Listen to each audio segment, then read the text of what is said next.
President Joe Biden is heading home tonight from Asia, where he made stops in South Korea and Japan. And despite what he said about the U.S. intervening militarily if China were to invade Taiwan, the president now insists there has been no policy change. White House correspondent Owen Jensen reports. Owen. Tracy, on the final day of his 5-day trip, President Joe Biden met with Indo-Pacific leaders of the Quad, including Japan, Australia, and India. And it was Russia's invasion of Ukraine that was front and center, but so was Taiwan, as the president was asked to clarify earlier remarks that caught many by surprise.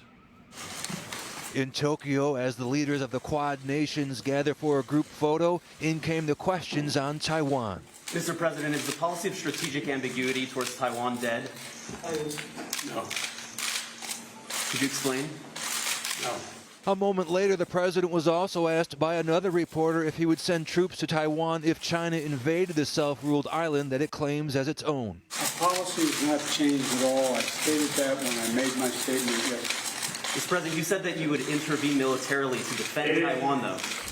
President Biden also addressed Russia's invasion of Ukraine, saying it has triggered a humanitarian catastrophe and calling it more than just a European issue, but a global issue.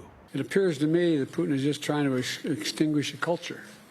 He's not even aiming at military targets anymore. He's taking out every school, every church, every natural history museum, as if to try to obliterate the Ukrainian culture. And the world has to deal with it, and we are. And as the Indo-Pacific Security and Economic Coalition sat together, the president emphasized that the United States must and will be strong, steady, and an enduring partner. Once asked by the leader of China why I kept talking about being an Indo-Pacific power, I said, because we are. We share the Pacific, one entire side of our country. And we have been deeply involved with all of you for a long time.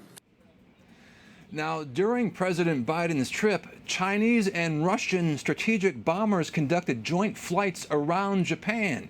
Japan described the exercise as a threat and an increased level of provocation.